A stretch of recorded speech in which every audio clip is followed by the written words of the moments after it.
Yeah, actually, my favorite talk that I ever gave here, besides doing my testimony, was when I talked about a chapter that I wrote in a book called The Story of the Cosmos, and it was a chapter called God, Black Holes, and the End of the Universe. So if you want something that I think is really representative of my work here, that's the one.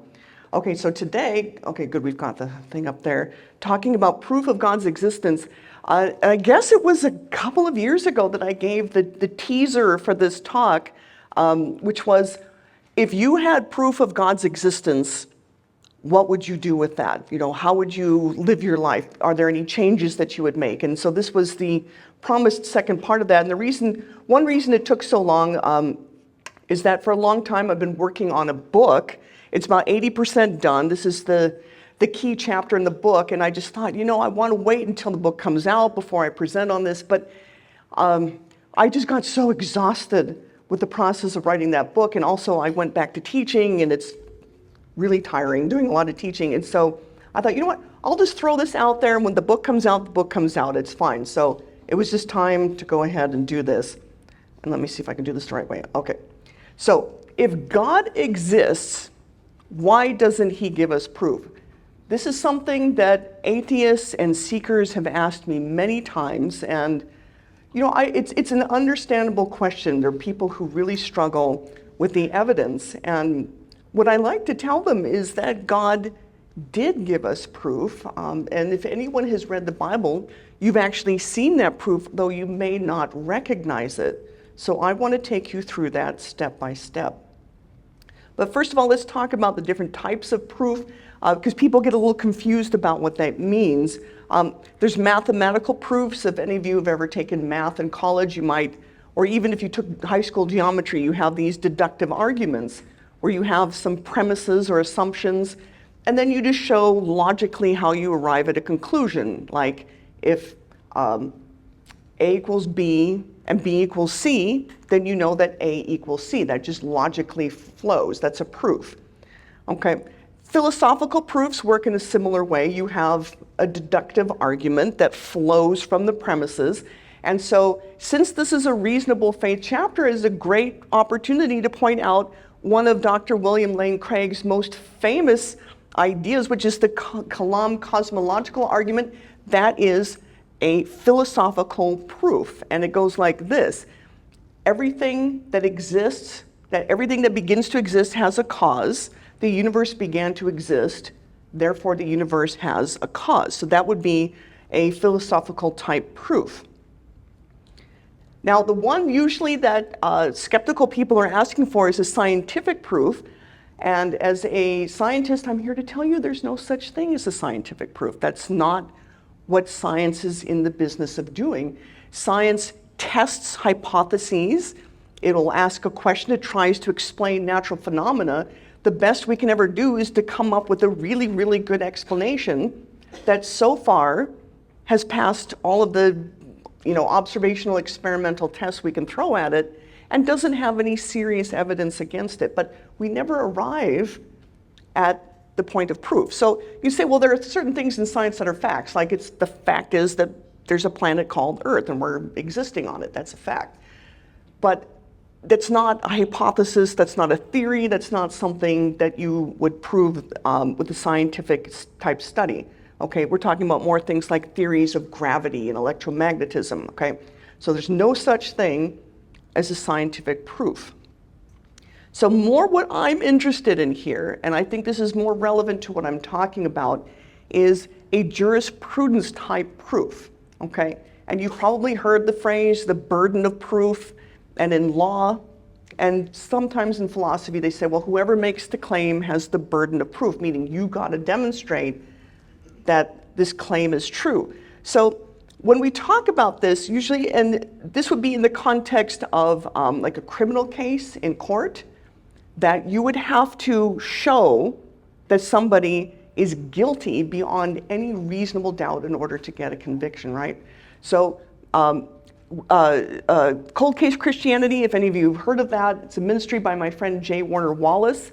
He's a former cold case homicide detective from Los Angeles, and he has a whole ministry built around this type of thing, making cases, right, and showing using all types of evidence, how you build a case. And so this is the type of thing I'm talking about, what it would take to remove all reasonable doubt that God exists. Okay, so let me pivot here a little bit, and this is going to relate to what I'm talking about. What evidence would convince you that someone had cheated on the lottery? Okay, so just think about that for a moment. Something really big like the Powerball, hundreds of millions of dollars, right?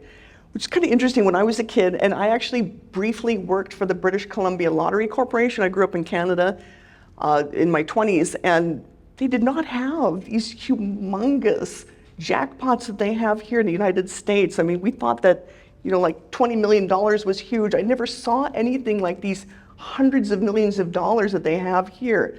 But it's relevant to what we're talking about. So let's just imagine if you knew somebody personally who had won the Powerball jackpot, let's say a few $100 million, right? Okay, I mean, that's a pretty rare thing. The odds of winning the Powerball are almost 1 in 300 million. Okay, yeah, it's not zero, but it would be a pretty rare thing for you to personally know someone who won the Powerball. But I'm pretty sure if you did know someone, you wouldn't immediately think, oh, that person cheated, right? You just think, wow, that lucky guy, I hate him. But maybe you'd hope to get in on his good graces or something. But, fair enough, somebody won. People win, they win. Every year we get winners, okay? The odds are low, very low, but it's possible. Now, just to put this in perspective, right? The odds are really low. Now, air travel, as much as I hate it, I have to admit, as a mathematical type person, that it is by far the safest way to travel. The odds are incredibly low that you would ever die in a plane crash, and yet you are 27 times more likely to die in a plane crash than you are to win the Powerball.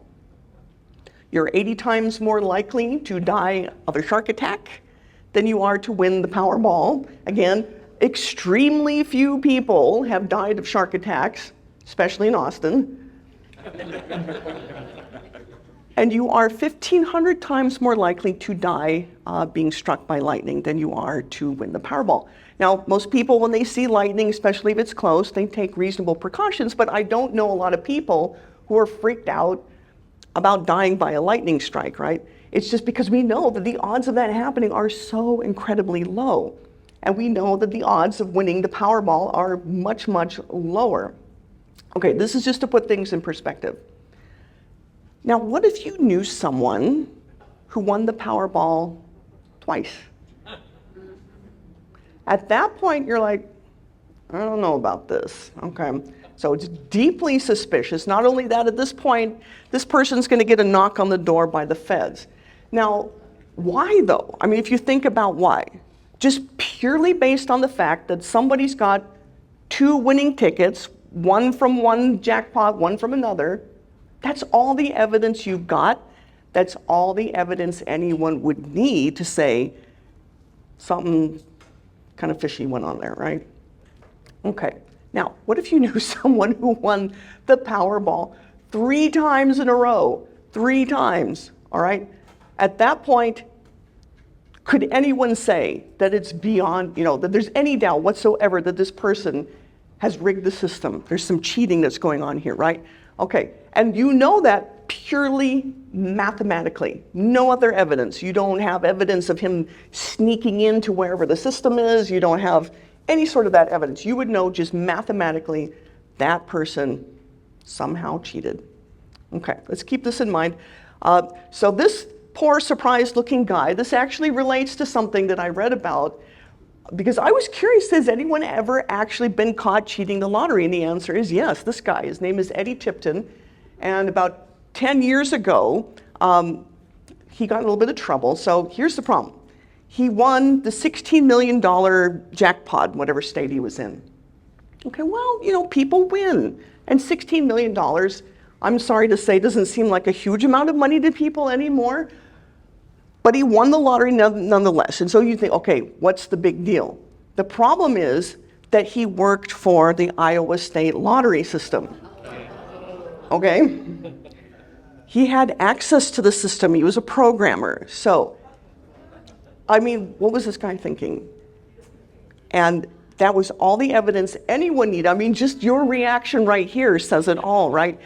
What are the odds that somebody with access to the lottery system would also win the jackpot? Okay, and there's his poor lawyer there. It's just, the story just writes itself. And what happened is that he was clever, right? He was a clever programmer. He used something called a rootkit. I don't know if any of you here are computer people, but this is a little program that you can just slip into a system. It does its thing, and then it deletes itself so that there is no evidence that that thing ever existed in the system. Very clever, okay? And what he did is this rootkit, it made it inevitable that a certain set of numbers would be drawn by the system, which this huge system, very complex, is supposed to come up with totally random numbers, right? But he told it, I want these numbers to come up. And so he knew ahead of time, he played the numbers, and he won. But now you have to remember, there was no evidence. Nobody saw him sneaking in there. There wasn't any leftover code, right? What the prosecutor told the jury is you don't need to know how any of this works. Just the sheer improbability that somebody who works for the state lottery system would win the jackpot is enough. And they convicted him. That was enough to convict him. Okay? I don't think, and he finally just fessed up anyway. I mean, it's just, that was it. Now, this guy, and that's not the end of the story. Here's the problem. Okay. So it turns out that his brother had won the Colorado lottery sometime before that. This all starts to come to light. A friend of his won the Oklahoma lottery. Another friend won the Wisconsin lottery. And some more friends won smaller amounts in the Kansas lottery. Now, the system that he worked for was a state system that oversaw the lotteries in several other states. So again, what are the odds that all of these people, at least 6 people, 5, 6 people, that are connected to this guy who works for the lottery system are going to win these big amounts, right? He got convicted again, okay? And I think he got sentenced for something like 25 years. I don't know if he's out yet, but I mean, that's it. The sheer improbability, the coincidences, they didn't need to know how he did it. They just, based on the improbability, his goose was cooked. Okay, now this will come back later to what we're talking about here. So let's shift over to talking about one of my favorite topics, which is Genesis 1. This is actually how I came to belief. I encourage you to read or to look at the video of my testimony about how I went from atheism to Christianity, but it was largely through Genesis 1, which we all know is the story of creation, of how God created the world. And I contend that it has many layers of meaning. Those of you who've studied it know that on one level, it appears to be just a very straightforward, God did this, here's how he developed the universe, but there's a lot more meaning there too. So it's a narrative about God's work in making the natural world. And I like this 2 books view. So other people have said this, but I think it's widely attributed to Francis Bacon, who's considered the father of the scientific method. And he said that there are 2 books. God wrote 2 books. One, of course, is the book of Scripture, which is the special revelation about God's interaction in the world, Jesus coming into the world to save us. But the other book that God wrote is the book of nature, and we just see it all around us. Okay, so I really like that. Now, I also contend that Genesis is not allegorical, okay? So I think that Genesis is literal history among other things, okay? So coming from this perspective. Now, Dr. William Lane Craig likes to call it mytho-history. So he has a slightly different take on this, and you can check out, he's got videos and articles about this, but I contend that it is actual literal history. Okay, so the idea is if that God wrote both of these books, they should agree with each other, right? Because God is consistent, he doesn't contradict himself. So I believe very much that these books should agree with each other. We can learn a lot from fitting these 2 books to each other. And one other thing I liked is, I love this quote. So Dr. Pony, he's a good friend of mine. I've known him ever since I used to work at UT. I think he's a great guy. He's got a lot of interesting perspectives on Genesis in particular, coming from, if you remember his perspective as a biologist, he went to seminary. He reads Hebrew, he reads Greek, it's amazing. But what he likes to tell people who are skeptical of trying to fit together natural phenomena with what the Bible says, he's, well, you look at these things in Genesis and they make statements, right? That God did this and God did that. And he said, well, imagine if you were there. What did that actually look like? It had to look like something. It wasn't magic, right? So you have to put yourself there and think, what did this actually look like? So there must be some record in the natural order of things that we can investigate. Okay, so, and the good thing here is that Genesis 1 makes actual specific claims. And these are claims that we can test. I've counted 27. I encourage you to look through Genesis 1 and see if you count the same number that I do.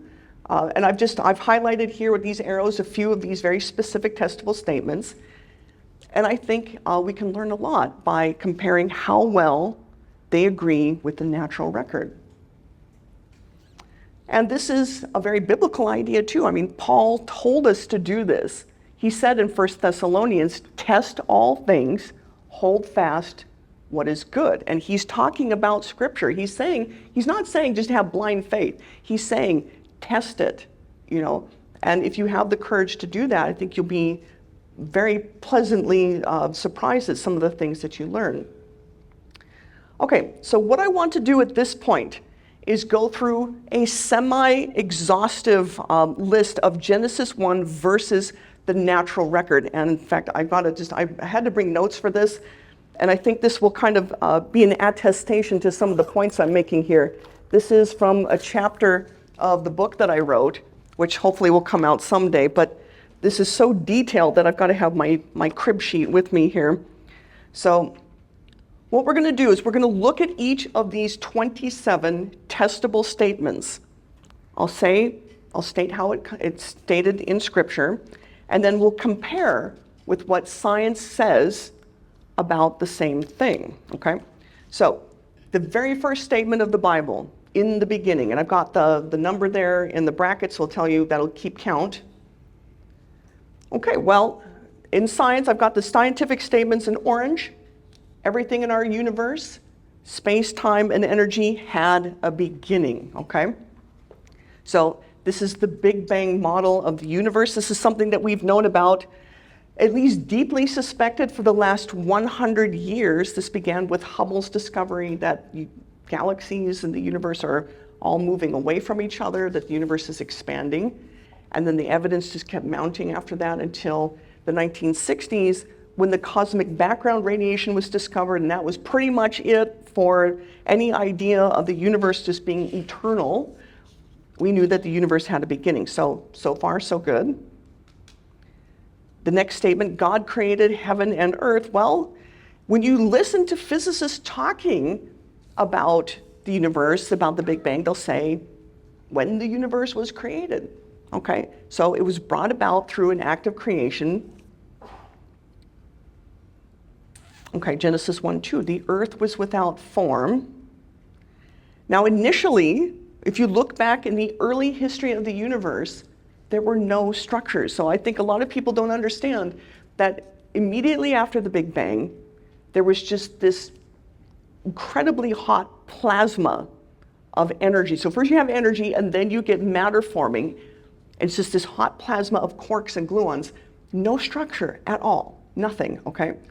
So including Earth, nothing was there except for energy and some matter.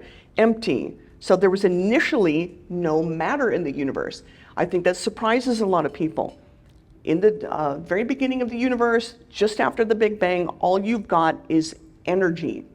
That energy eventually becomes matter through E = mc squared, but initially, no matter at all. With darkness on the face of the depths. And this is really neat. In fact, physicists refer to what is called the cosmic dark ages Initially, the universe was incredibly dark, okay? So far, things are matching up pretty well. We've got 5 statements here. Genesis 1:2, God's Spirit moved on the water's surface. Now, science says that something unique happened early in the development of the universe, something called cosmic inflation, if any of you have heard of that. Now, this is the only passage, this is the only event of the 27 that both in terms of theology and the science, it's not really that settled, okay? Theologians have debated what this means. And if you look at the word that's used for God's Spirit, the Hebrew word is ruach, okay? And if any of you have ever studied that, you know that it means like a wind, okay? An exhalation, that kind of thing. It can also mean a very violent exhalation, like of air or something, okay?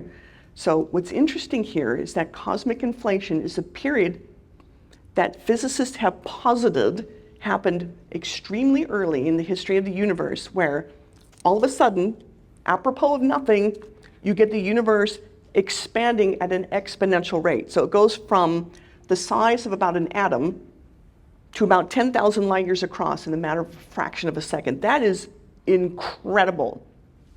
That is some kind of outburst of energy we don't quite understand.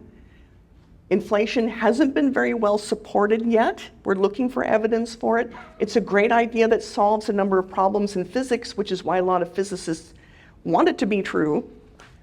But I just find the juxtaposition here very interesting. We're talking about a violent exhalation, God doing something. This is very unique in Scripture, nothing like it appears anywhere else. But this is also, if we're talking about the sequence of events, when physics posits that something very unique one time occurred, and I think they match pretty well. So that's the only one that's a bit speculative there. Okay, God said, there shall be light, and light came into existence. This is our 7th statement. After inflation, light, radiation, became the dominant substance in the universe. So there's all these different eras, okay, in Big Bang cosmology. At different points in the development of the universe, different types of substances become the dominant form of stuff in the universe, okay? And at this point, light or radiation is the dominant stuff in the universe. This corresponds to when God says, there shall be light. Okay, God divided between the light and the darkness. This is one of my favorite statements in Genesis because it's saying that darkness is something in and of itself. It's not merely the absence of light in this case. It's a thing, right? And physics very much agrees with this. You don't divide something from nothing, right? You divide between something and something. It's saying that darkness is something. And physics tells us also that there are dark things. There's dark matter. There's dark energy. And the evidence for that is a whole separate discussion, but it's really a very conventional part of physics now, that you have these unseen dark substances that are extremely important for the development of the universe.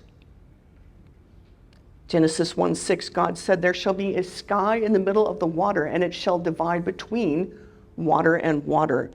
This is another passage that confuses people, and there's a couple of things I can say here that might help. Now, the first is the word water. So we've got mayim and shemayim in Hebrew. It's actually interesting, a plural word. Now, what you have to remember is that Hebrew, ancient Hebrew, had a very limited lexicon. We're talking a few thousand words.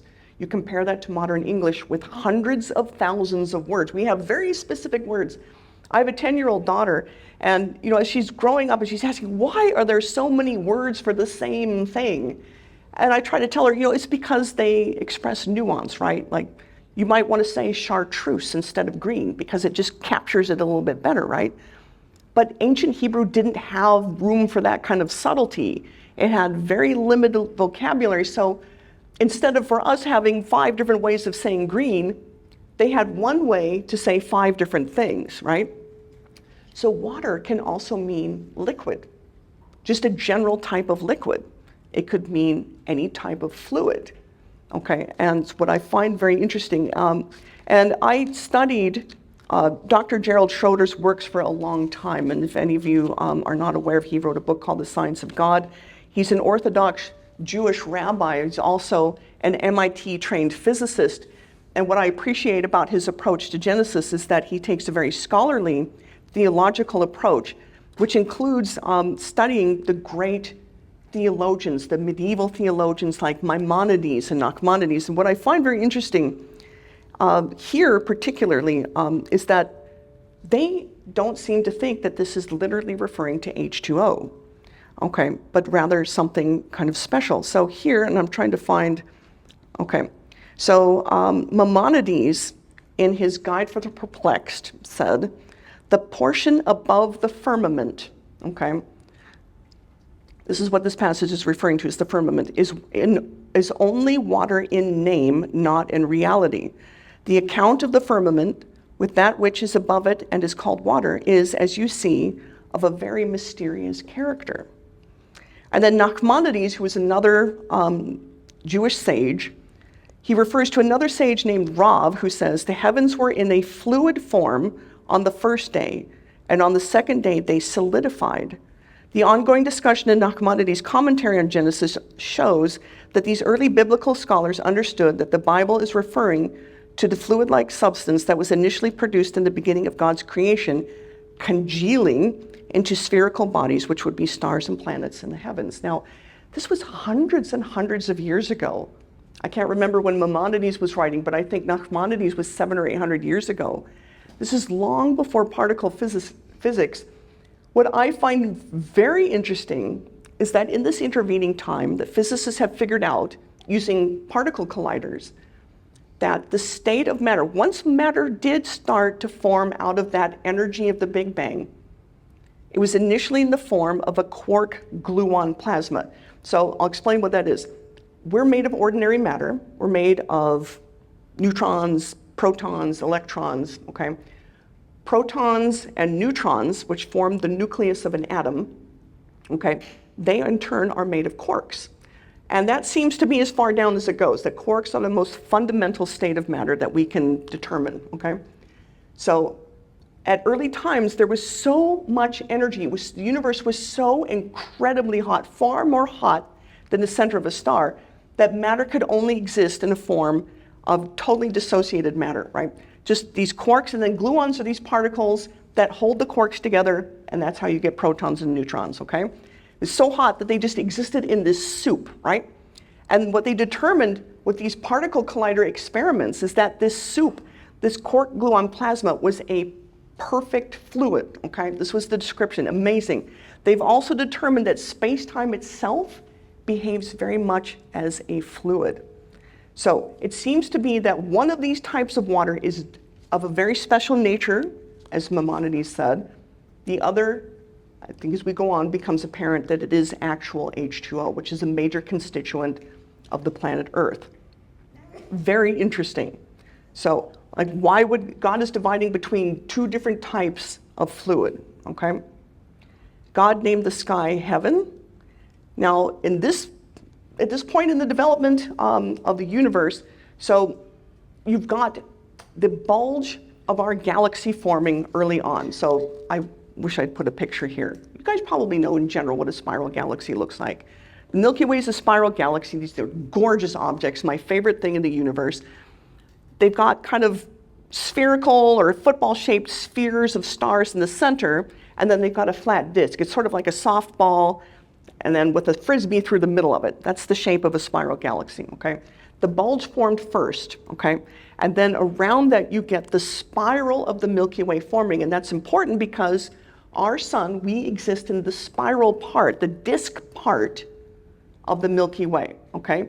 And so all of the stars that you see, if you've been lucky enough to be anywhere where it's dark, where you can see a lot of stars, which I recommend doing, it's amazing.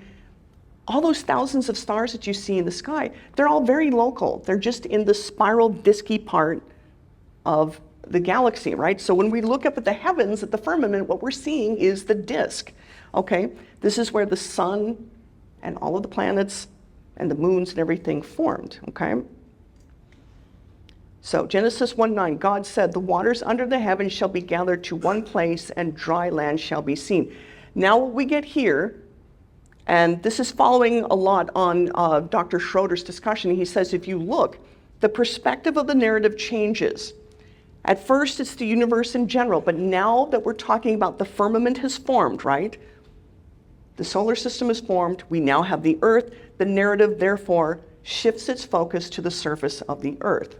Okay, so interestingly enough, they've found evidence recently in the Australian outback that at one time the entire earth was just covered in water. It was a water world, it was a global ocean, and that you had continents eventually appearing through the process of plate tectonics.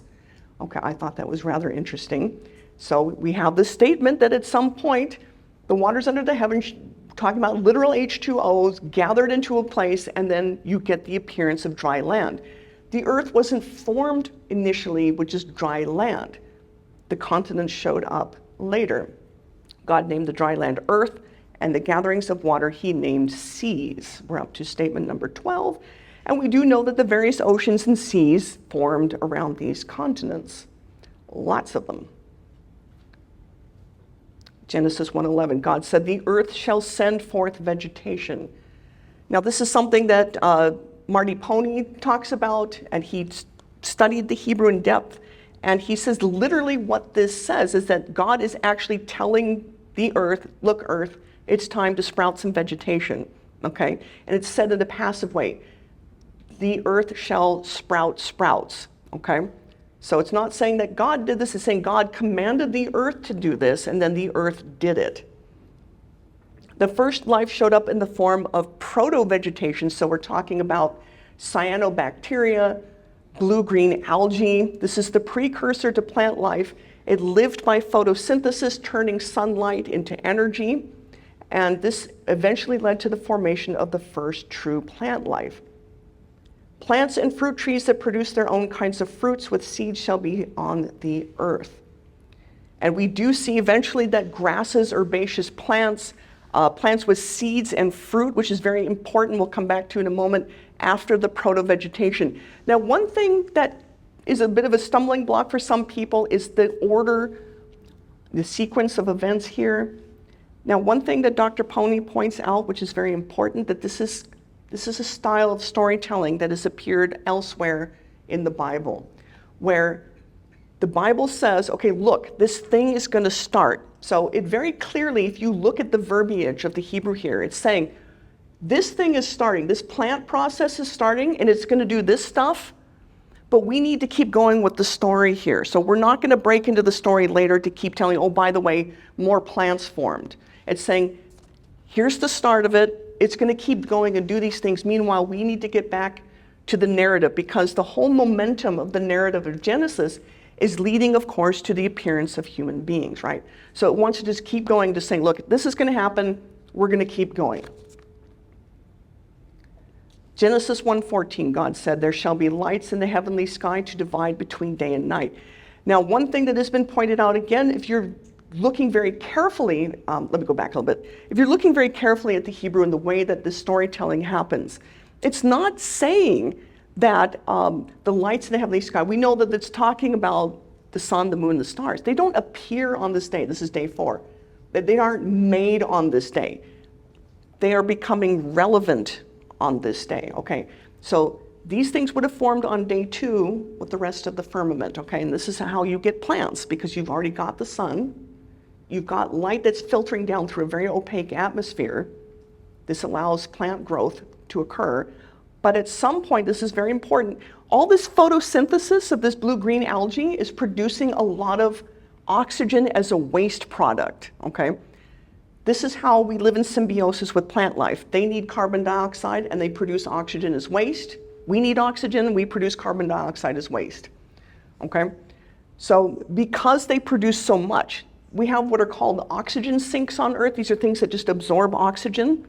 Once those became full, scientists posit that there was something called the Great Oxidation Event, where you've now got the atmosphere being flooded with oxygen. Prior to that, it was a perfect blanket of greenhouse gases, things like methane, okay, not very conducive to human life, but a necessary part of the development of Earth, but it made the Earth's atmosphere opaque. Think about Venus, right? Venus is a good example of that.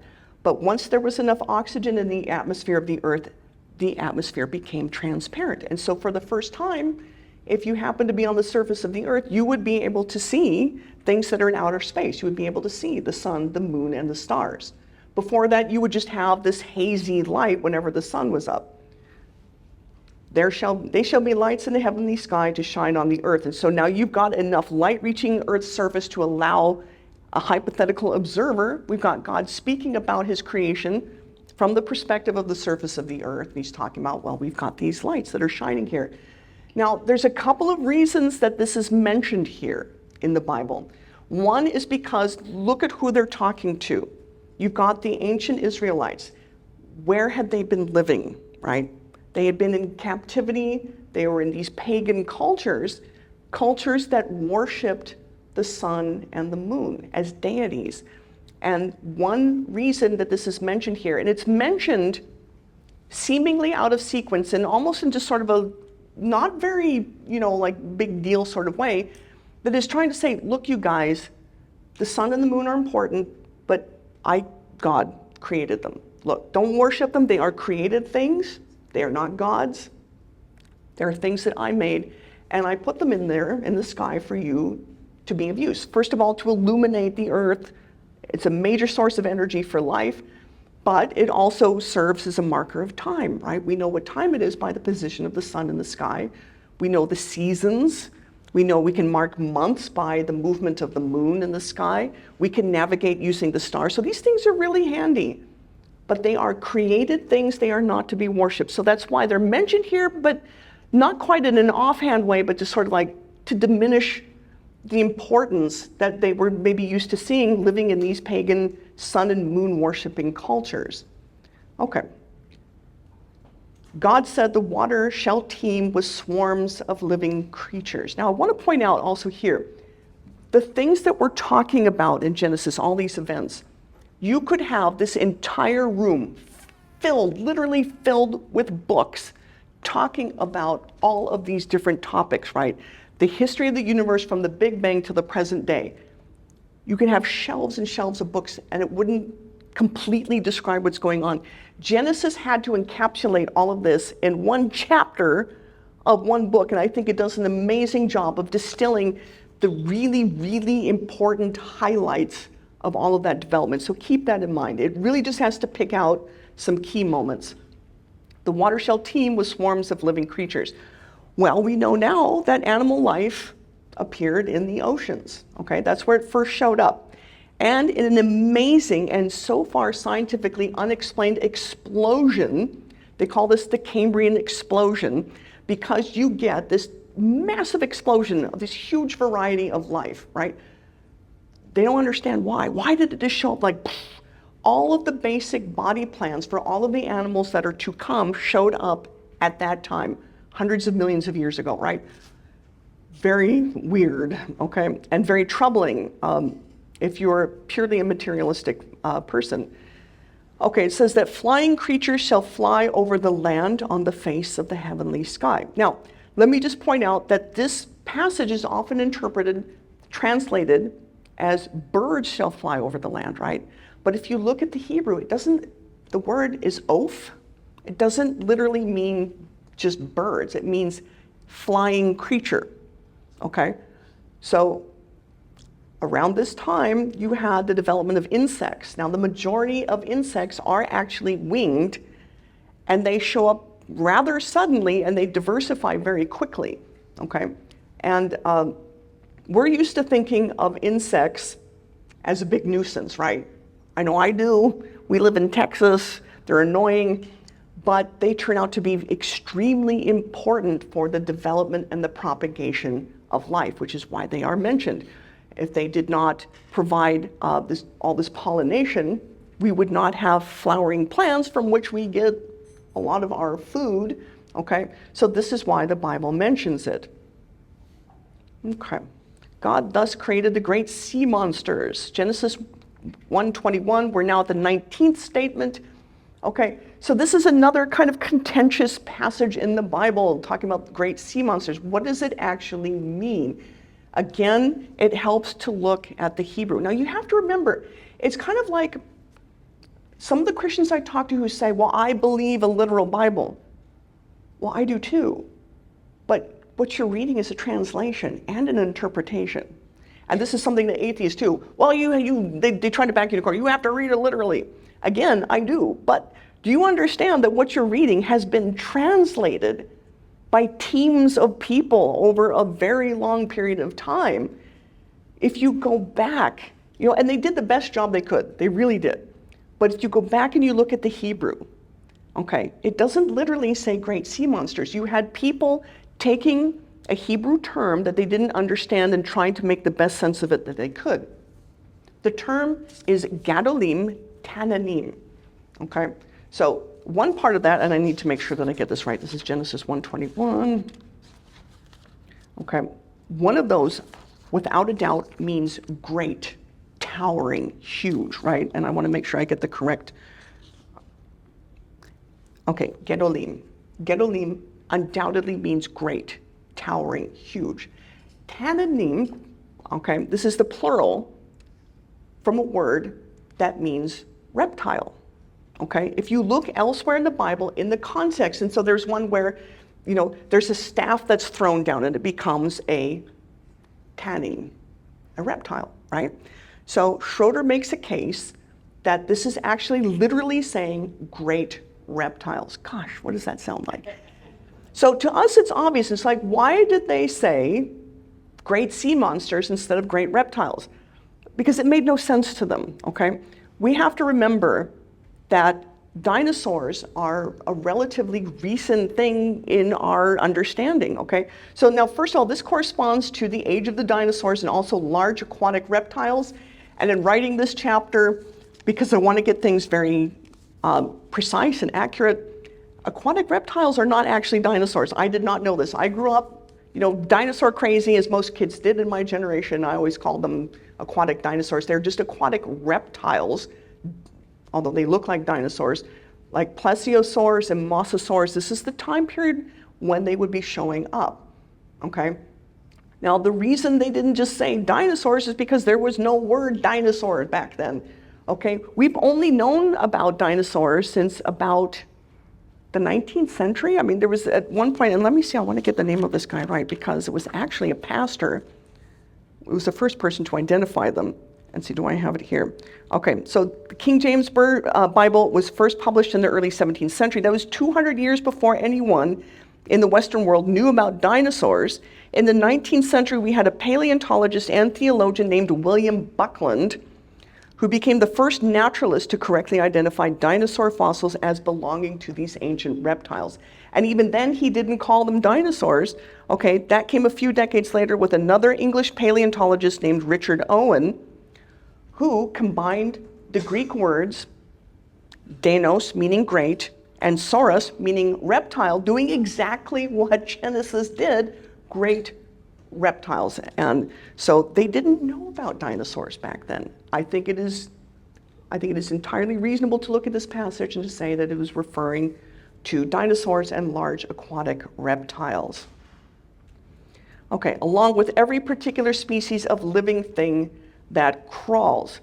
Now, when you read this passage, you have to remember that in this context, it's kind of watery.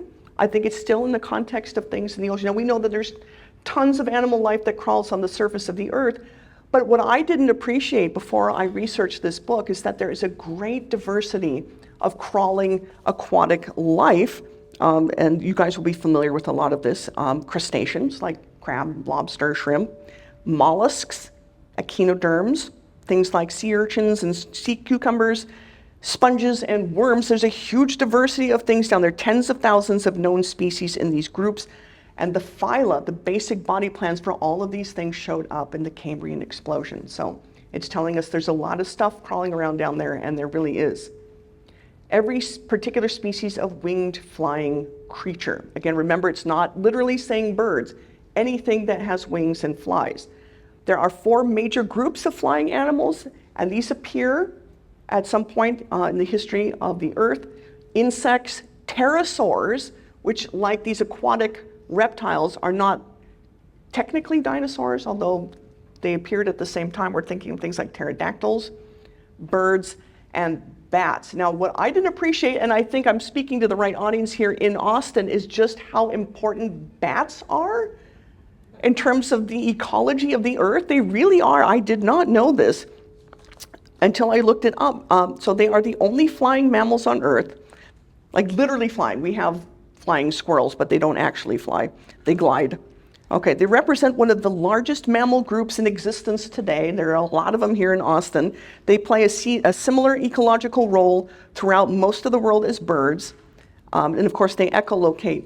Now, the importance of all flying creatures, birds, insects, and bats, is that they pollination. They carry out quite a bit of pollination, which is extremely important for flowering plants for food. Okay, and bats also, thankfully for us, help to control the insect population around the world. Okay, so they are very important. The Bible isn't wasting time on things that aren't important. These are all very important. I didn't appreciate them until I started looking into it. Genesis 1:22, God blessed them, saying, be fruitful and become many and fill the waters of the seas. Well, gosh, there are over 1 million known species of marine life on Earth, and potentially many more that we just haven't discovered. They really did become fruitful and many. Let the flying creatures multiply on the land. Well, there is a huge, again, abundance and diversity of airborne life on Earth. Genesis 1:24. We're getting towards the end of the list here. God said, the earth shall bring forth particular species of living creatures, particular species of livestock, land animals, and beasts of the earth. Okay, so I think most of us are aware that, scientifically speaking, it's pretty certain that there was a catastrophic event that wiped out the dinosaurs. We think probably the Chicxulub asteroid that made that enormous crater that forms the Gulf of Mexico. Okay, so wiped out the dinosaurs. Now, mammals coexisted with dinosaurs at that time. They just were not the dominant form of life. Once the dinosaurs were gone, these small mammals came to dominate the surface of the earth. These quickly diversified into animals that we would recognize today, and especially animals that have become of interest to humankind, like livestock. And this is, again, rather important. If you read Hugh Ross's book, Hidden Treasures in the Book of Job, he talks about how extremely important animals have been to the development of human beings, particularly livestock. And I think anybody here who grew up on a farm or knows someone who did, or has worked with animals, understands how important the co-development of humans with animals has been. God said, here we go. Now we're getting, this is the crowning achievement of Genesis here. Let us make man with our image and likeness. Okay, so we know that mankind, human beings, were latecomers to the scene, right? In terms of all of the life that has gradually developed over time on Earth. Okay, so this is the main feature of Genesis. And again, there's some interesting stuff here. So what confuses people is the language here. Now God is using the plural. Let us make man with our image and likeness. And there's been a lot of theological debate over why this language is used. Is it like the royal we? Some people have posited that. I don't think that is likely. And so here again, I'm going to refer to the Living Torah, which is considered to be one of the most reliable English translations of Genesis. And it draws on the wisdom again of Nachmanides, this medieval biblical scholar. There have been lots and lots of biblical scholars over the years, but history has distilled them down to 3 or 4 of the most important, reliable ones, and Nachmanides is one of those. After I read Gerald Schroeder's book, I actually went out and bought Nachmanides' commentary just on Genesis. It's this thick, just his commentary on one book. It's incredible. Okay, so he had a lot to say. So, referring to this passage regarding let us, he tells us, God was speaking to all the forces of creation that he had brought into existence. Now that all the ingredients of creation had essentially been completed, all would participate in the creation of man, the crown of creation. So it continues with an explanation of the phrase, with our image and likeness, okay, which we've got here, which is inferred to mean that the humans are thus a microcosm of all the forces of creation. So Genesis states very clearly that the bodies of humans and animals are made of the same earthly material, literally the dust of the earth. All of the stuff in your body, this is carbon, hydrogen, oxygen, nitrogen, this all came from literally the dirt of the earth, okay, right? So we're made of earthly material, but we're more than just animated matter. I think even atheists get that sense there's something more there, right? But Christians, we understand that it is the human spirit, and it is that spiritual aspect that is the image of God. We're in the physical image of the earth, we are in the spiritual image of God. And humans who possess the unique combination of being dual physical and spiritual, meaning God's spirit in nature, and this is when we appear. Now, when I began to write this, the commentary on this part, it just goes on for pages and pages. There is a lot to be said about this because there are many different words that refer to spirit and soul. I'm not going to go into that here, but there's quite a bit. But I think it's very clear here that it's talking about God and all the forces of creation that he developed in the earth together creating humankind. God thus created man with his image. In the image of God, he made them. And I think this is important here because at some point in the development of hominids, this means any creature that looks like a human being, we acquired the mysterious quality of consciousness, and it is a very mysterious quality. Nobody has really, in naturalistic terms, been able to explain what consciousness is, where it came from. It is a great mystery in science. There's an author named Julian Jaynes, who I recommend if you're at all interested in this, and he talks about the origin of consciousness and how you can tell when it happened. We have it, and I believe that this is the unique quality that we get from God. Okay. Genesis 1:28, God said to them, be fertile and become many, fill the land and conquer it, dominate the fish of the sea, the birds of the sky, and every beast that walks the land. So if you look at the estimates, I looked this up once, how many human beings total have ever lived? And there are some scientific estimates that it's as much as 100 billion. I'm not sure if it's that high, but we know for sure that it has been several billions, a lot of people, okay? We certainly have become fertile and many. We have absolutely come to dominate the earth in a way that no other life form has. That is without question. Now, what I want to point out here, this is, you actually just witnessed the miracle, and I'm going to explain it to you. That is the proof. And now we'll just go through the details. So this quote here, Bronze Age desert tribesmen, is referring to Moses and his people. This is how Richard Dawkins referred to them. And then it got changed as people call Bronze Age goat herders. Now, I love that he trivializes them this way. I love that he kind of puts them down in this derogatory way.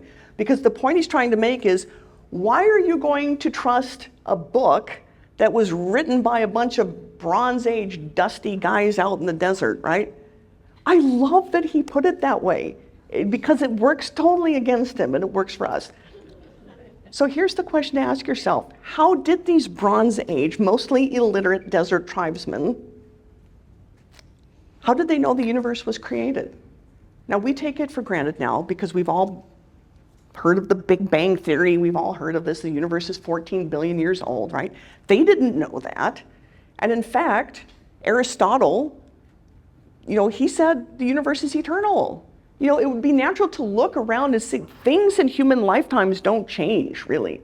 To look at the universe and just say, yeah, it's always been here, right? And for thousands of years, people believed that the universe was eternal. How did these people think it wasn't? How did they know that it was developed gradually? Let's say, okay, so somehow they knew the universe was created. How did they know that it progressed in a stepwise way? I can imagine that if I didn't know anything about God, if I was some, thousands years in, before Christ, and I'm just some dusty desert person, I would just think that, okay, if somebody did bring the universe into existence, would do it like that. Just a turnkey thing, here you go, boom, universe, good to go. Why would anyone think that it was developed gradually, right? How did they know the major events? Okay, this took us hundreds of years and billions of dollars of scientific grants to figure out. How did these guys figure out the major events? My goodness. How did they know? And how did they get them in the right order? And this is where the miracle really occurs. So this is something that I especially, I get so frustrated when I talk to atheists about this, and I'll say, look, the fact that they got the order, they figured out the events. Yeah, but these two things look like they're out of order. It's like, are you kidding me? It's like finding a document thousands of years ago that's talking about, quantum field theory. And says, well, but I got that symbol wrong. Oh my gosh, are you kidding me? So the fact that they knew all of this stuff, Bronze Age goat herders, right? Okay, what kind of person actually knows these things? This kind of person, a professor, a scientist, right? I don't know who he is. I just looked up a picture of a professor and he looked really professorial. So this guy knows, maybe. But like me, he'd have to look most of it up. I needed a crib sheet just to remember all this stuff. And I've been doing this for years, right?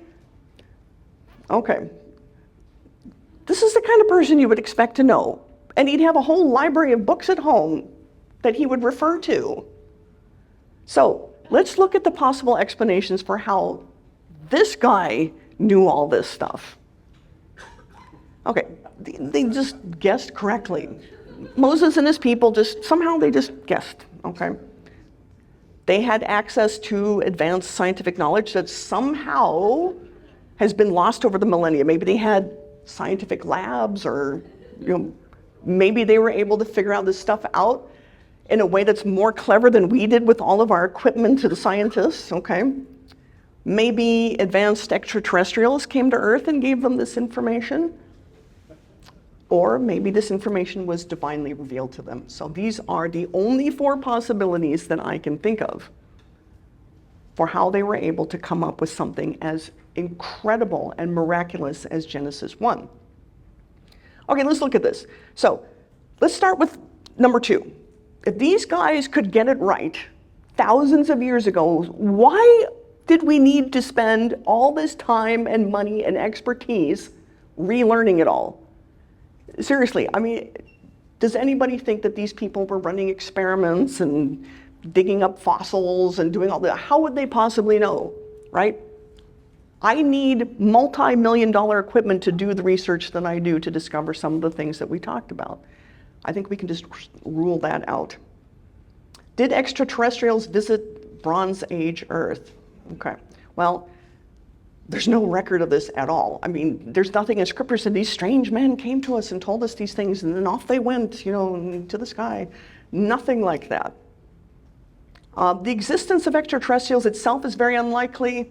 I know that it seems almost inevitable to people if you consider that there are hundreds of billions of stars in each galaxy, and there's hundreds of billions of galaxies in this vast universe. But if you look at mathematically all of the parameters that have to be in place in order for advanced life to develop, it just wipes that out. It is so unlikely that life would just randomly develop elsewhere in the universe. But even if they did, we know that long-distance space travel is really impractical. I mean, look how long it took us just to get to the moon, months to get to Mars. It would take years and years and years, lifetimes to get to the next star. Okay, there maybe could be some technology that would allow people to get a certain distance that would be incredibly speculative, but I like, Hugh Ross points this out, that this is the time period, this is how long it takes for advanced life to show up in the universe. So even if you had advanced extraterrestrials developing, getting in their spaceships and making the long journey here, it's not going to work, because the time it would take them to get here, generations and generations and generations of them, why would they even come to this star, to this planet? But that doesn't give enough time in the past for them to have developed, to have gotten to that point of being advanced and technologically able to do this. So we can rule that out.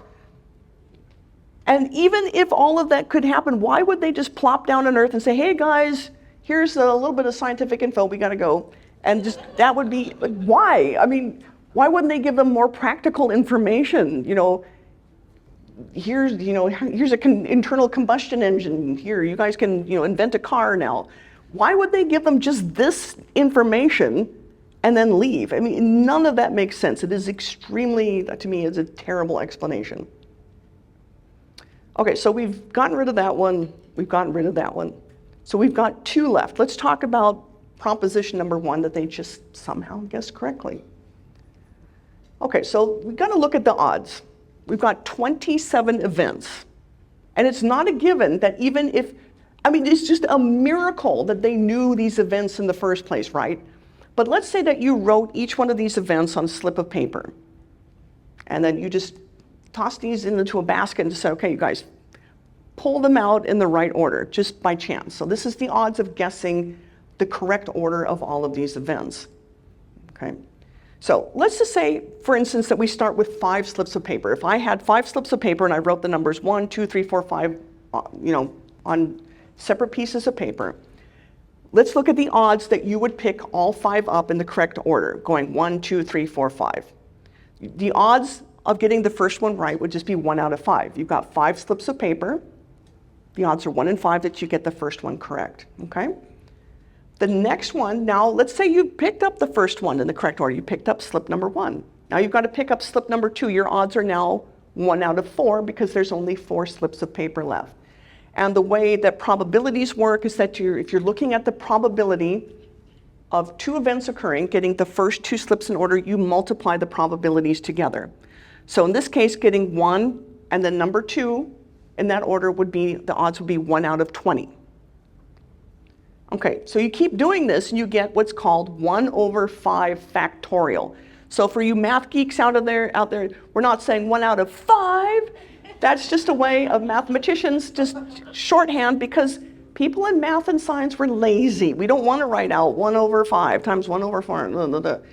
That 5 with the exclamation mark, that means factorial. It means just 5 times 4 times 3 times 2 times 1. So anytime you see that, it just means that number divided or multiplied by everything that came before it.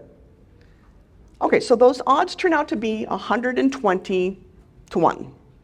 Not great, but it could happen. Realistically, you'd have to do it about 100 times before you'd expect to actually get that right. Okay, but all right. Now, what if you have 10 slips of paper that you're trying to pick up in the right order randomly? They're all turned over, you can't see them. You got to just pick them up in the right order. Now, I think people kind of naively would look at this and think, well, it's probably just double that, right? Well, no, remember, you're multiplying 10 times 9 times 8, The odds are not in your favor, really not in your favor. 3.6 million to 1, okay? You'd have to do this experiment over 3 million times before you could realistically expect to do it correctly. Not great, okay? We're starting to get up to lottery numbers. Now, we're talking about 27 slips of paper here with Genesis. These 27, just never mind the fact that these people figured out what the events were. Now they have to piece them together in the right order. Are you guys ready for this? Okay, so that notation, for those of you who aren't nerds, that's an exponential notation that means a 1. So 1 times 10 to the power of 28. That 10 to the 28 means a 1 followed by 28 zeros. Again, math and science people are lazy. We don't want to write out 28 zeros, so we go 10, 28 times. Okay, that's what that means, except I am going to write it out. That's what that looks like. Those are the odds of somebody getting 27 events, sequential events, just randomly, just by guessing in the right order. Okay, this is going to form the basis of the miracle here. You are over 400 times more likely to win the Powerball jackpot 3 times in a row than you are to pick up those 27 slips of paper in the right order, okay?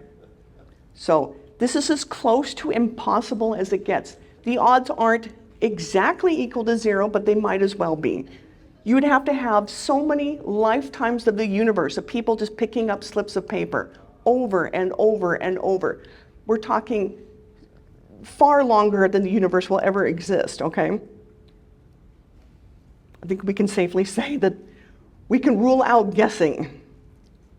If they were able to guess that, that would be a bigger miracle than anything I can possibly think of. So this leaves, when you've ruled out things that it can't possibly be, okay, you're left with one thing that we have to take seriously, which is that this information was divinely revealed to them. Okay, so going back to this poor guy here. Now, the reason that they knew he was guilty is the fact that this $16 million lottery ticket and access to the lottery system both pointed to the same guy. So that's how they knew this guy was guilty beyond any reasonable doubt. Now, this is a high standard. When you're talking about, we're not talking about civil cases where it's a preponderance of evidence. We're talking about a criminal case where there's no room for doubt whatsoever. This guy is guilty. And the numbers alone were enough for 2 juries to convict this guy, okay? That's it. So if we do something similar, here's Moses, right? Bronze Age desert tribesman. He's in possession of 3 Powerball jackpot tickets and then some, right? Effectively. And I know they didn't have actual codex books back then, but he had Genesis, right? That's his 3 times Powerball ticket. Well, we therefore infer from that he had access to the system. That's the only explanation that makes sense for how he could have gotten Genesis right. Okay, that's the inference we make. It's not that these 2 things point to Moses, it's that these 2 things point to that, okay? We can therefore infer beyond any reasonable doubt that he had access to the system, okay, by the person who did this, the person who is the system, okay? So the best explanation is that this information was divinely revealed to them. And this is the level, to me, of just proof. Okay, the odds are so absurd that for me, it removed any doubt whatsoever. And I have to point out that when I was looking into this and when I was reading about all of this, I was sort of vaguely a God believer, but I did not believe in the God of the Bible. I didn't believe in Jesus Christ at this point. I was a graduate student. I was looking into this. I had been convinced that there must be a God of some sort by looking at my research. This makes too much sense to be an accident.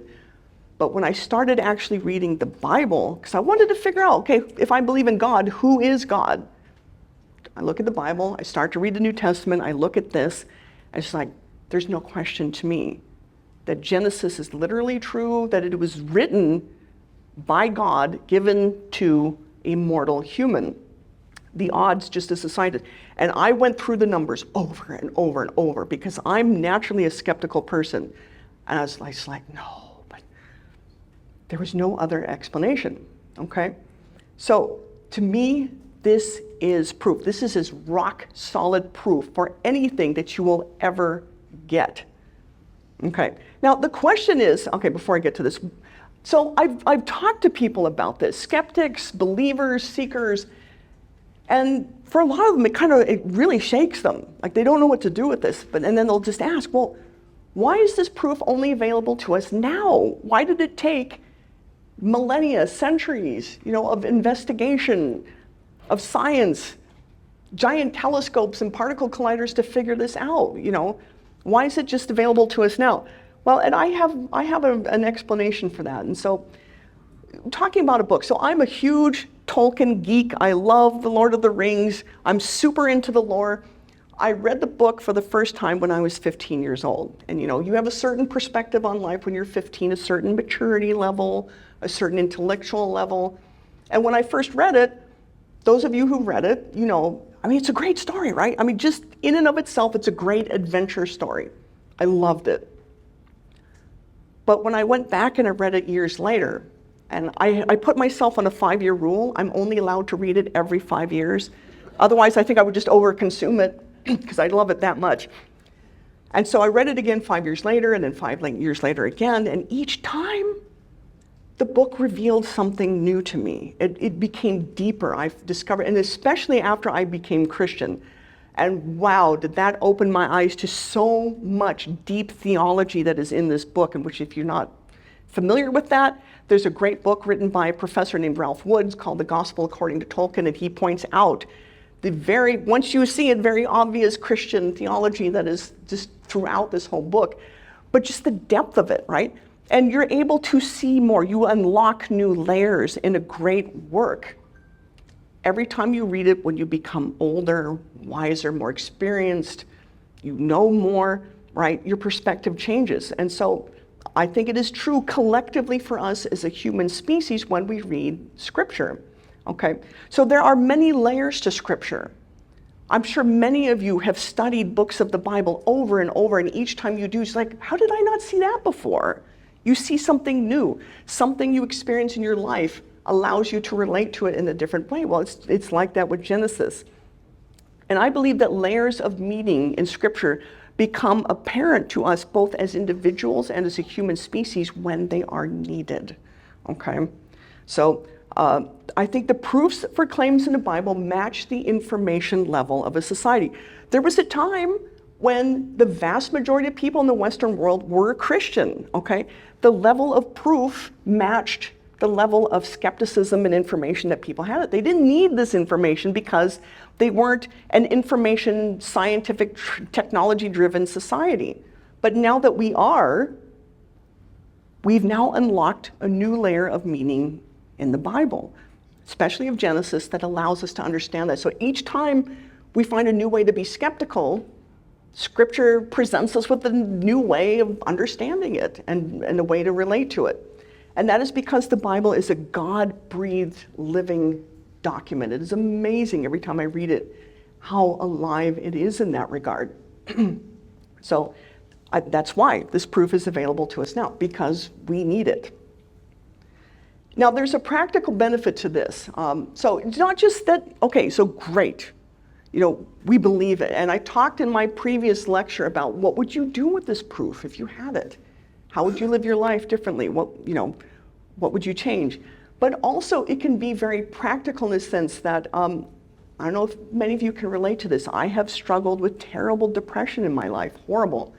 There was a time a few years ago where I just went through a very deep, deep, dark depression. It was kicked off by postpartum depression, and then it just piled. I had a terrible time. I had cancer 3 times. My husband almost died. Terrible postpartum depression. We lost a child. And after that, there's only so much a person can take. And I plunged into a really deep, terrible depression. And for those of you who've been there, and I'm so sorry that you've experienced this because it's awful, when it goes on and on and on, you're tempted to reach that level of despair to say, can God exist if I'm living in this much pain? I mean, it's not rational, but it's understandable, right? And I actually began to doubt. It's like, can God even exist if there's this much pain and it won't stop? And I actually literally went back to this part of the book that I had written, to this Genesis mathematical argument, and of course, God is real. Of course he is. And it brought me back to faith. It was my lifeline. It was the hand that was reaching through the darkness of God saying to me, yes, I'm real, and I'm here with you. It was such a strong proof to me that it was able to pierce through that darkness, that absolute depth of darkness, because I knew beyond any doubt through this miracle of the mathematics of Genesis that God is real. And it was something that allowed me to just cling to hope. And you kind of just start to climb up that rope, and I eventually got out of that depression. But it has a practical purpose, it can really be helpful. Okay, so why does the Bible begin with Genesis 1? This is another question I get. Well, for one thing, it establishes God's absolute sovereignty over all of creation. Because as many clever atheists know, if you can ridicule Genesis, if you can knock it down, if you can prove that it's just a ridiculous false document, then that's it. The rest of what comes in the Bible doesn't matter. You have to establish God's absolute sovereignty over everything, because from that comes all of the other important stuff in Scripture. You can trust it, and God has the sovereignty to do all of these things, right? It establishes the trustworthiness of Scripture also. If your opening part of the Bible is something that is, bam, establishes a miracle like that, well, for me, I looked at that, and that allowed me to confidently move from the Old Testament to the New. So I'm working through the OT, right? I'm reading these books, and I'm like, wow, this is amazing. And I also starting to match up like these prophecies and, how these prophecies came true. And it's like, wow, the Old Testament is amazing. And because of that, it's thought, well, there's a whole other testament here. I need to move on to the New Testament. And this is what propelled me to keep going, okay? And to start reading the New Testament eventually led me to Jesus Christ. And this is when I talk about, what led me to the cross. And of course, I investigated all of these claims all along the way. I'm not saying because Genesis is true, therefore the New Testament is true. The New Testament stands on its own evidence. There's a lot of evidence to support the New Testament, but it led me there. There's a direct path from the trustworthiness of Genesis 1, for me, all the way to the cross. Okay, I want to finish out with this wonderful quote by Werner Heisenberg. If any of you know, he is a father of quantum physics, a very important figure in physics. So this is attributed, so his protege Carl Friedrich von Weizsäcker is the one who said that Heisenberg said this. According to an old phrase, the first sip from the cup of knowledge separates us from God. But at the bottom of the cup, God is waiting for the one who seeks him. If so, then there is a way of thinking that leads to religious truths, and to seek only that way is rewarding. If it is not so, our world will put its hopes to religion in vain. I think this is a wonderful quote, and this is so like the experience of many people, especially when they're younger, and maybe they're raised in the church, or like me, raised without religion at all. And you start to learn a little bit about the world. You learn a little bit of physics, a little bit of biology, and you're just like, oh no, this is a better explanation for everything than God. I don't need God. That's that first sip, right? But the deeper you go into it, the more it brings you back. And by the time you get to the bottom of that glass, there you are, face to face with God. And he's saying that this is a way of thinking that leads to religious truth. He was a very devoted Christian man and one of the most important figures in modern physics. And for me to see quotes like that, especially when I was a new Christian, it really bolstered my faith. But this is exactly what we're talking about here. Okay, and one final lesson that I want you all to get from this, and I know I'm speaking to the right crowd, that this is one reason to not shy away from learning science, and especially from teaching your children and your grandchildren science. I know a lot of Christians understandably are very worried about science carrying their children away from Jesus, which as a mother, I totally relate to that. My one sole true purpose I feel with raising my child is to make her, at least to inspire her to pursue God, to pursue Jesus all the days of her life. And I believe that science is incredibly supportive of that if you approach it the right way. So thank you all very much for coming out today and listening to me.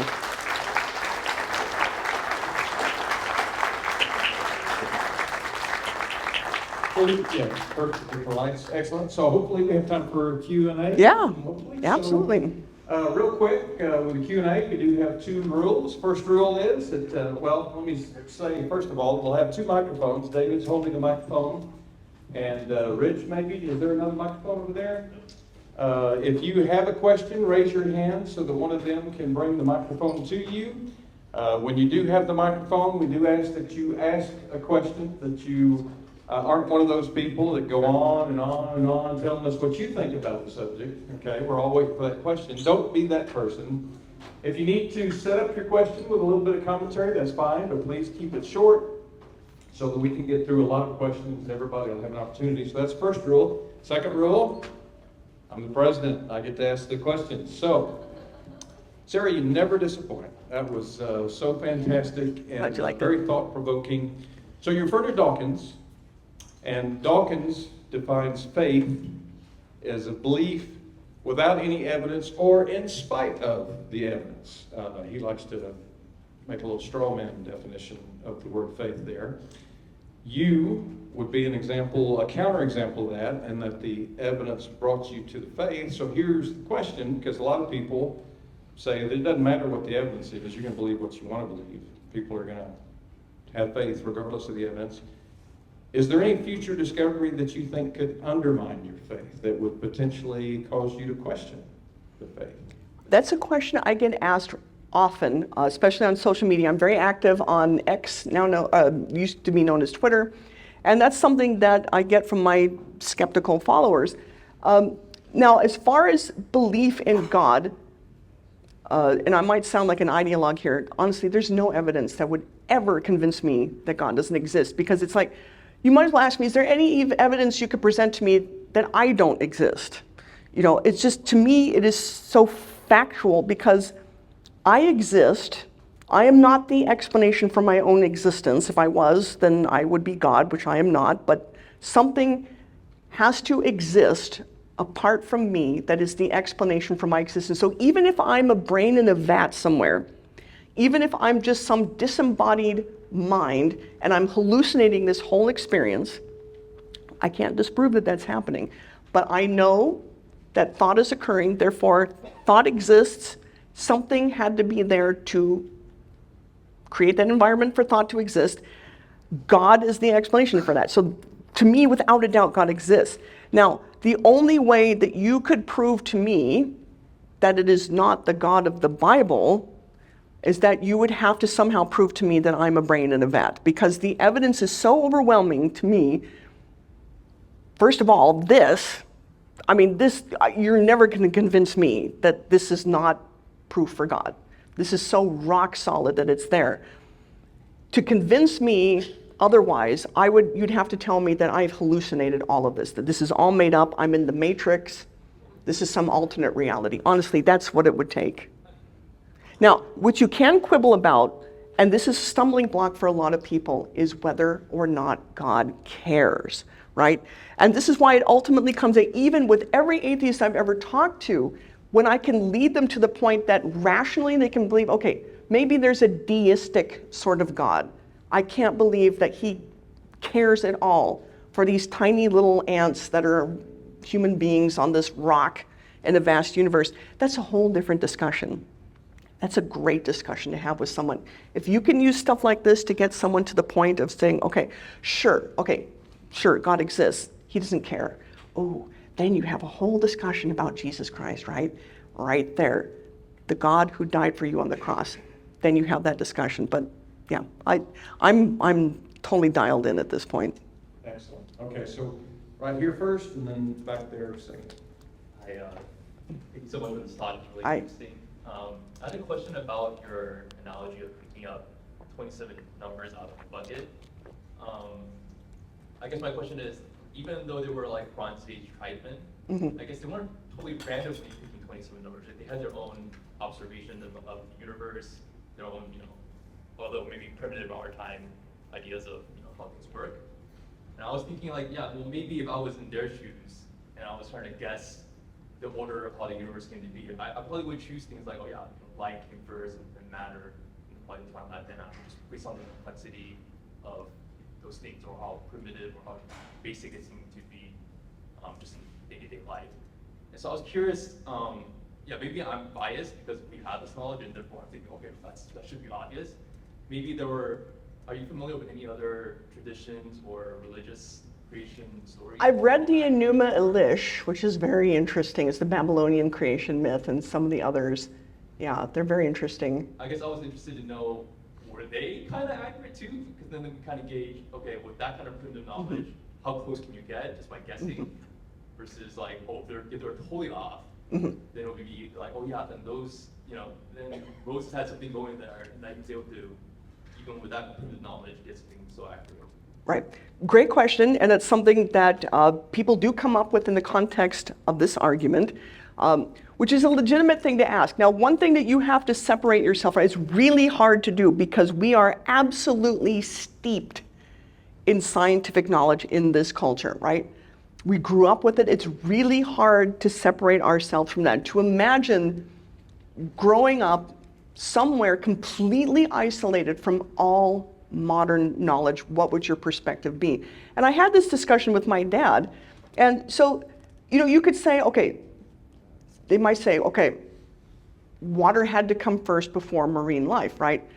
But he said, think about this, because he, for his graduate work, studied human behavior, and quite often he would teach his students about like the primitive tribesmen in Papua New Guinea and things like this to give perspective. And he said, no, they don't necessarily think like that.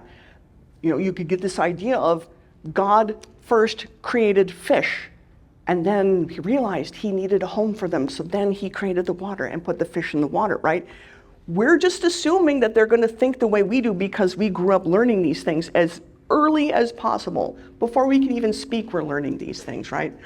So it's not a given that they think like God created the world and he saw that it was dark and then he created light, right? So I think it's so hard to shift our perspective to one that is not steeped in all of the scientific knowledge. And it's a totally different way of thinking. Now, even if you could connect certain things like you need water before you have marine life, right?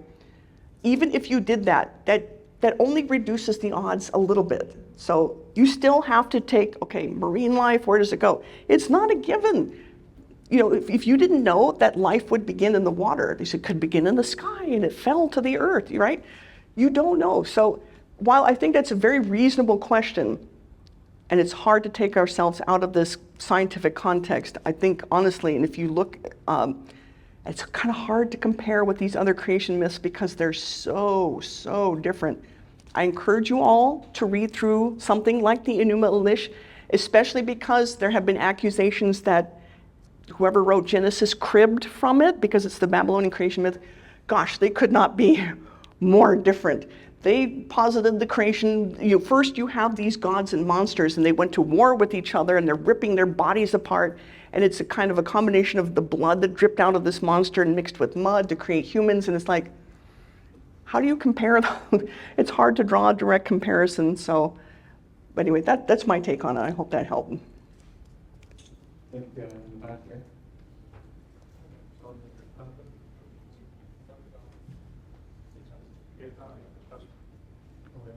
Yes, go ahead. I am an engineer by education, so I've had good basic science up through the early part of college, but it's been a long time. So I don't remember a lot of specifics. And one of the things that occurred to me when you were talking early on about the energy, the instant after the Big Bang, or however long it was before matter was energy. And then my brain immediately I realized it always clicks to the electromagnetic spectrum as energy. And of course, there's other forms of energy like kinetic energy, potential energy, chemical energy.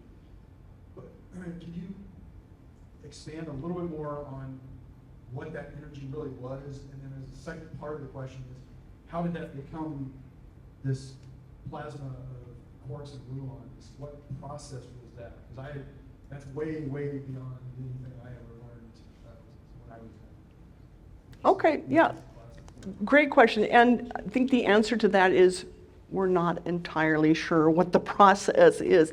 I am not a particle physicist. I'm an astrophysicist who studies black holes, distant black holes. But what I understand is we don't exactly know what is the process. So for instance, you get, and we've observed this happening, you get a particle and an antiparticle, like a positron and an electron. They're the same mass, but they have opposite charge. When they meet each other, they annihilate and they produce a gamma ray, which is just energy. It's a photon, really high energy photon. The process of that, I have no idea. I have no idea how you transform two masses and create a burst of energy. I don't know. And the other side of the coin, I don't know how you end up with energy and how you get a particle arising from that. So one idea is that you've got this 0 point energy in the universe. It's this quantum kind of bubbling at the quantum level, and especially around black holes. So very near the black holes, you've got extreme gravity. So you've got weird things going on, and you can get what are called virtual particles just popping out of that vacuum energy there. And if one particle, one of these virtual particles goes into the black hole, the other one becomes a real particle and zips off. I don't think anybody understands the process by which that happens. We just know that it can, and that it is accounted for by E equals mc squared. So what we do know is that you've got this energy, this leftover energy from the Big Bang. So you can think of like, and that's a really good question because there are different types of energy. There's mechanical energy, you know, but what we're talking about is just like the temperature, just these photons, right? This leftover energy from the Big Bang in the form of photons. These are just little energy packets, right? But the universe is so incredibly hot just after the Big Bang that you cannot have the formation of stable matter. So for a while there you had it kind of go matter, energy, matter, energy, matter, energy, and you have at one point, I can talk to you technically because you're an engineer, what's called freeze out, okay? And this is the point where it gets cold enough, it's still ridiculously hot, millions and millions of degrees, but it gets cold enough that you can get matter finally forming and not annihilating with itself. This is where you get quarks and gluons forming. You get this quark-gluon soup, okay? The superfluid, stable matter forms, and as the universe expands, and you know the principle of refrigeration, right? When you expand a fluid, it cools down. And so this is how the universe cools down, the universe expands, and then you get more stable forms of matter forming. So that's the best I can do. I wish I knew the mechanism. I don't. It's a big mystery. So I just realized in my introduction that I failed to mention that you are an astrophysicist. Yes. And a professor, a lecturer, University of Texas and also Southwestern University. Correct? Yeah, I was at UT for 16 years. I quit in 2017 to focus on other things, but I am still up at Southwestern, yeah. Okay, very qualified, yes.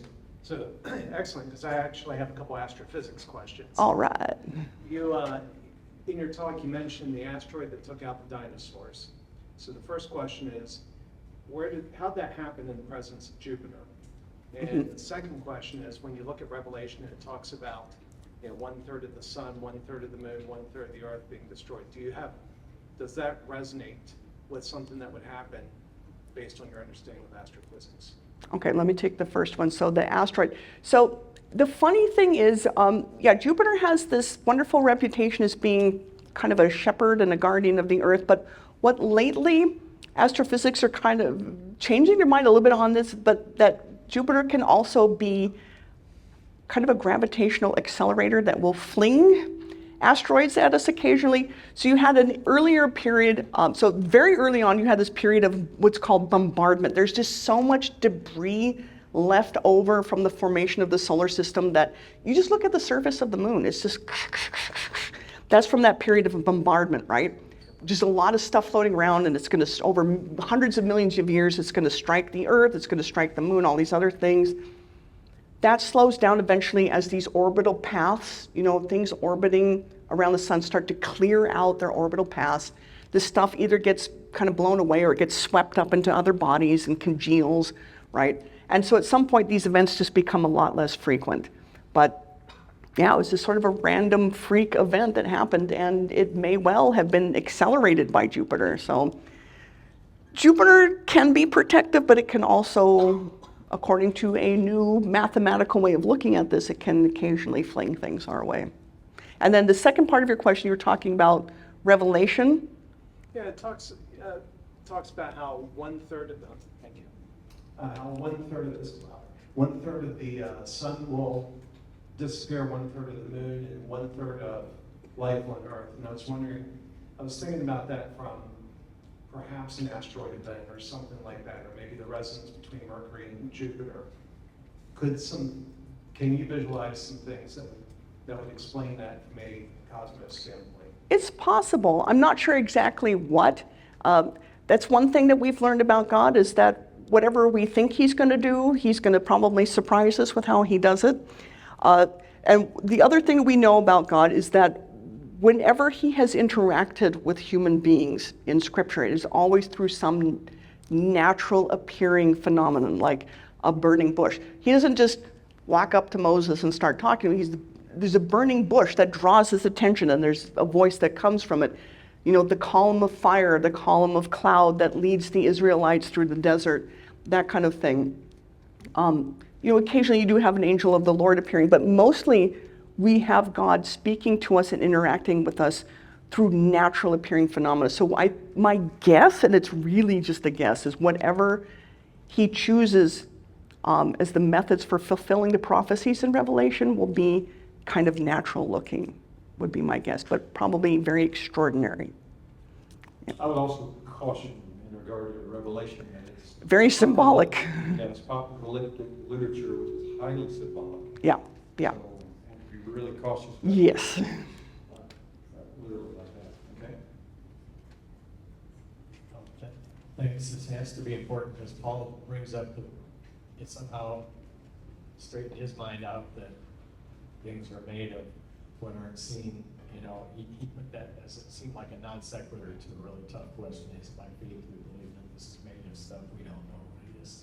But I had a question about how Christians react to one thing you said, and also just a question, something I have never heard preached on, but it could, if you thought it was legit, it could be added to your repertoire there with Genesis. But how do Christians react when you don't use the fact that, you know, we or Elohim or whatever it is, we made this, and you put it toward the use of previous life forms made man, and I know we supposedly contain cells that were other structures, and we're made, we owe all the previous life forms. Well, when you turn it that way and you don't use it as an apologetic for God being three parts, you completely cut out somebody else's reason for believing God based on Genesis. And then the second one is... If you don't mind, I'll address the first one first, and then you can answer the second one, because my pea brain can't handle remembering these things. So, and I want to try to understand your first question. So you're asking, when I talk to other Christians, and I'm not sure I quite understood, if you could try to clarify. If you could interpret for me. Asking, so the verse where it said, "Let us make man in our image." Yeah.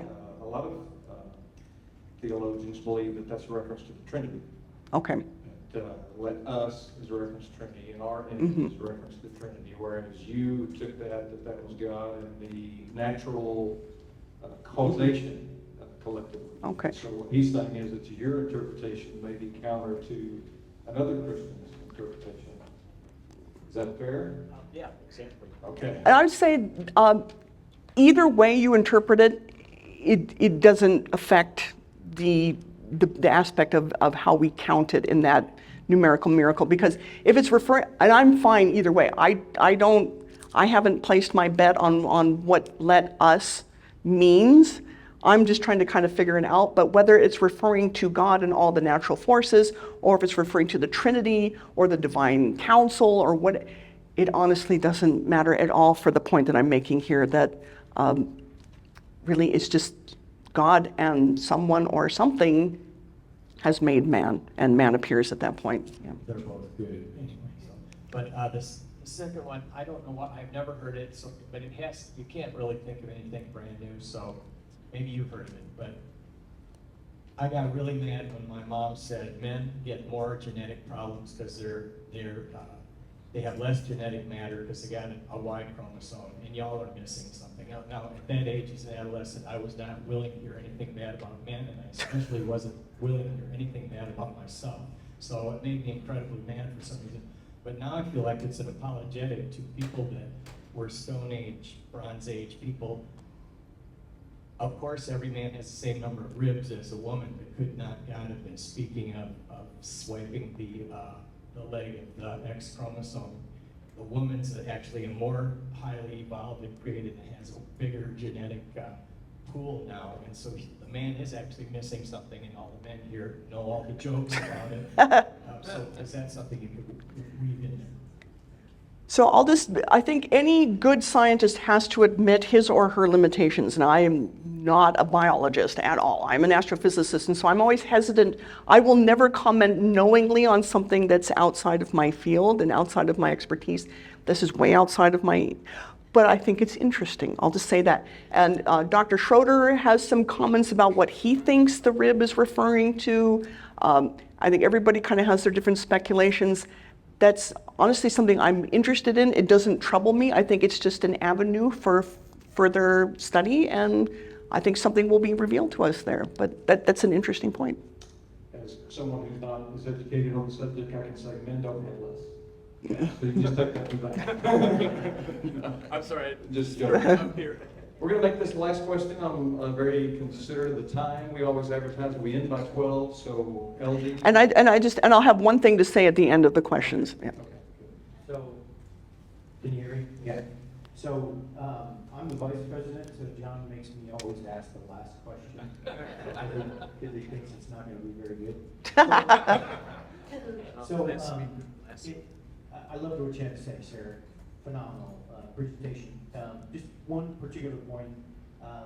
As you know, Hugh Ross, John Collins, Michael Strauss sort of look at this frame of reference view in the creation account, Genesis.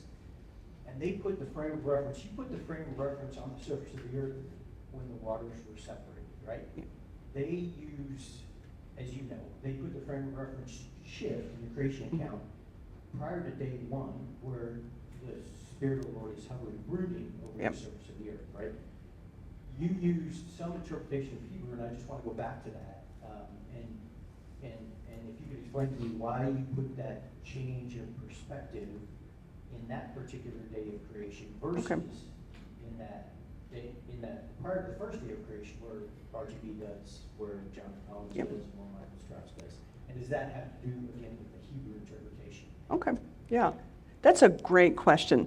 So there's a couple of responses to that. Now, there's a whole lot that comes before this that if I had 2 hours, I could do the full thing. So part of it is, as a physicist, I'm coming from a physicist kind of privileged position. There's like, oh, physics is supreme.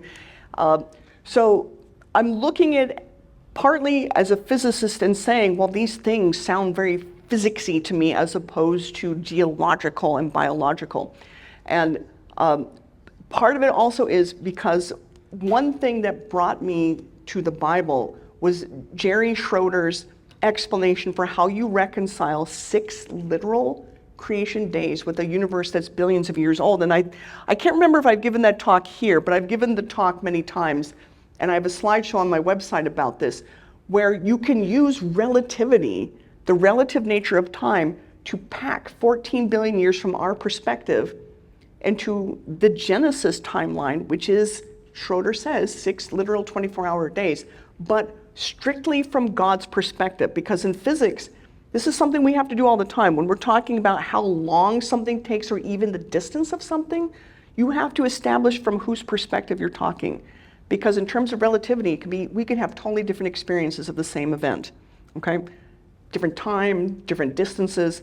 So from that perspective then, when you, and it's an exponential thing, each Genesis day lasts a different amount of time. So roughly speaking, the first Genesis day in this physics paradigm would be about 7 billion years. Then the next one would be half of that, 3.5, and then 1.75 billion years, da, da, da, da. And so what Schroeder does is he said, okay, given this timeline, let's match up what Genesis says with what science says happened at each of those time periods. And so that kind of naturally leads you to a more physics perspective that starts first with the universe as a big particle physics reactor and then moves to the Earth. And part of that is the Hebrew translation and interpretation. He relies a lot on the sages and what they say. And honestly, some of it just almost exploded my brain when I was reading it. Nachmanides, the things that he was saying sounded like a graduate level particle physics textbook. It was just like, this is incredible for something that's 700 years old. So there's that perspective. Now, that said, I also do find Hugh Ross's model compelling, where instead of starting with a particle physics paradigm, you're shifting almost immediately to the surface of the Earth. And honestly, that works too. And those 27 statements still work. And so it's the kind of thing where it almost leads me to wonder, this is speculation, if Genesis is telling the same story, depending on what your primer is, how you're keyed into it. If you're keyed into it from an Earth perspective, bam, you go straight to the surface of the Earth. The Earth is null and void, meaning that, yeah, it exists, but it's like Marty Pony has pointed out with his language, it means the surface is just laid waste. Like there's no structure, there's nothing there, right? It's just a water world, and then it develops. Honestly, this works both ways. You can kind of key in from the physics perspective and it tells one story, or you can key in from an earthly perspective and it's telling the first part of it a different story, but it all matches up once you for sure get to the surface of the Earth and it's talking about continents and seas and then life developing. But in my book, I'm actually going to present both because I think they're equally compelling. So. You had one thing? Yes, so I just want to point out for those of you who would like to continue to engage with me, I have a new website. It's on Substack. Substack is a really great way for me to reach a lot of people. I call it Schrodinger's Poodle, and I'm happy to talk to anybody afterwards about why I called it that. There's a whole story behind it, but this is it. So I'm going to give you guys something that you can use to link into it. So it is a website and it is a newsletter. Substack is great because it allows me to offer subscriptions to people. The vast majority of what I publish on there is freely available, but people also have the option to support me with a paid subscription, and then you get access to premium material. So you can use this to get to my Schrodinger's Poodle website if you want. You can also find me on formerly known as Twitter. I'm very active there. I just really enjoy engaging with people on social media and through my website, so I encourage you to go there if you're interested. Thank you again so much for coming out and for listening to me, and I'm happy to engage with you all. Thank you, Sarah. So, in a televised debate, Dr. Ross was debating Kent Hovind. I don't know if you know Kent Hovind. I actually saw that debate, yeah. And I don't know if you remember in that debate, Dr. Ross was trying to make a point in regard to the Hebrew and the nuance in the Hebrew. Yeah. And Kent said, well, I don't think someone needs to understand Hebrew to be able to read the Bible. And I thought, Somebody did, obviously, to turn it into English. right. I always think of that when somebody gets into the nuance in the Hebrew. It's very interesting. Ouch. So thank y'all so very much for coming.